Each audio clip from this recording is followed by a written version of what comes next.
by many names: the butcher of Baghdad, the looter of Kuwait. Saddam Hussein terrorized his country for 30 years. He is now in the custody of Americans.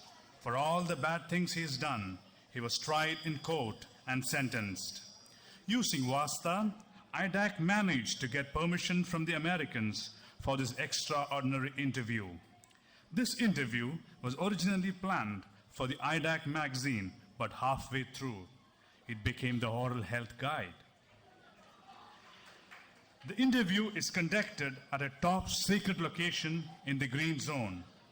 Our brave reporters had to dodge bullets and bombs to reach the spot.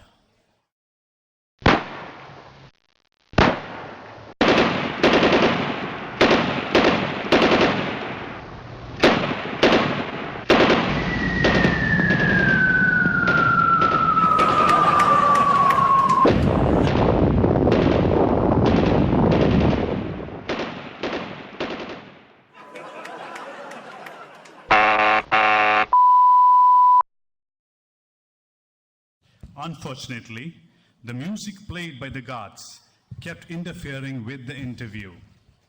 So please forgive us for the musical interruptions in between the interview. Saddam rarely speaks now.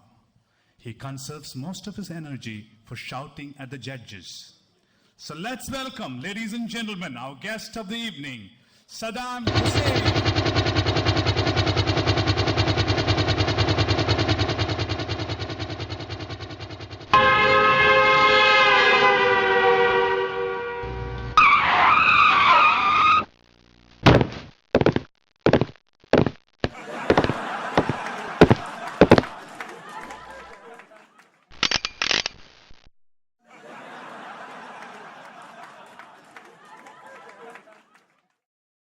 Good evening, Your Excellency.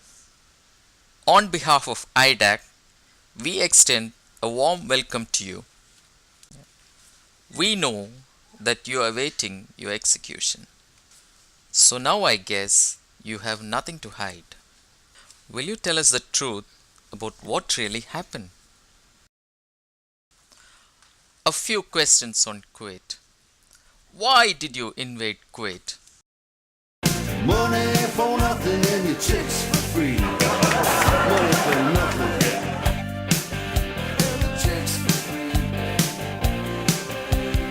Money for nothing. You occupied Kuwait for 7 months. During this period, you must have seen a lot of Kuwaiti women. What's your opinion about the Kuwaiti ladies?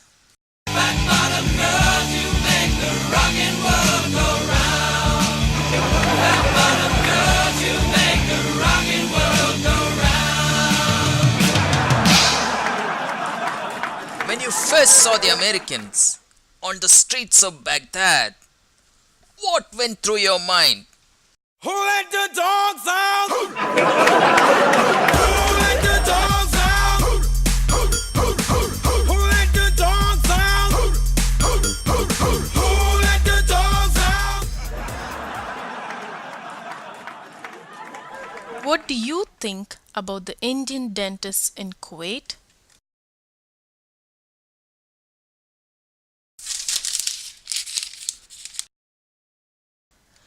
While I was in the hole, I developed a bad tooth. I showed it to the Americans when I was captured. Since the Americans had contacts with Forsyth, they immediately sent a team of Indian dentists from school health. I want to thank the Indian dentists, especially their leader. I forget his name. One small dark chap, Is it Roy, Your Excellency? Yes, Roy. That's all the time we have now. But before we go, do you have any message for the members of IDAK? Yes.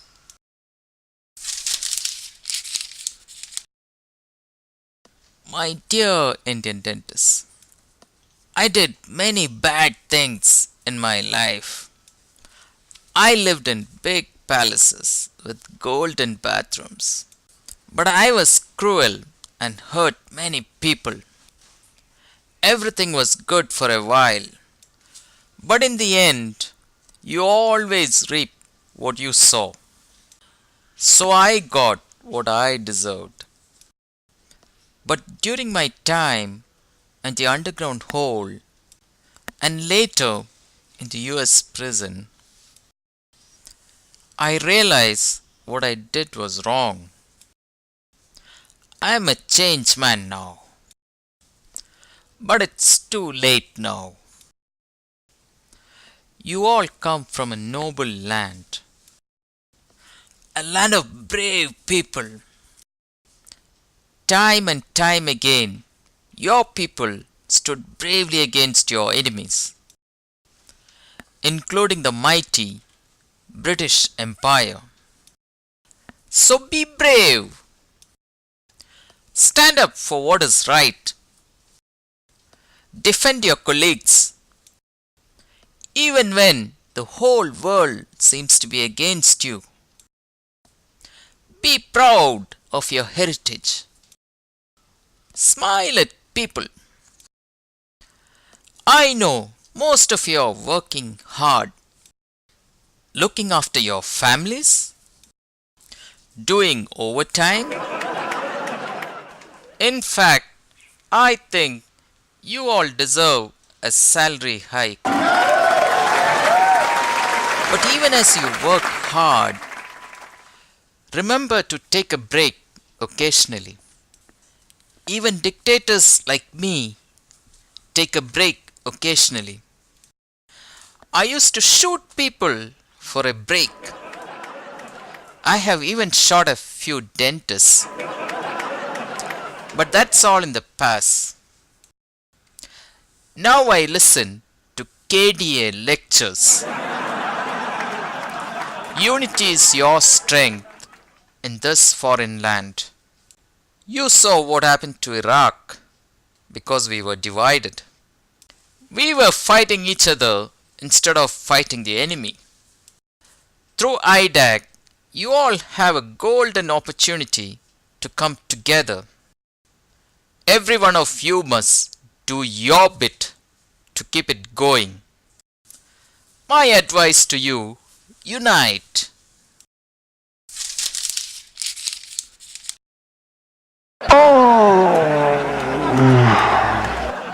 The Americans had warned us about this. Saddam changed in prison. He gets very emotional when he reads speeches. One last question, Your Excellency. This is a personal one. Iraq has many ethnic communities. The Shias, the Sunnis, the Kurds, etc. What exactly are you? I am a Malayali. I wear a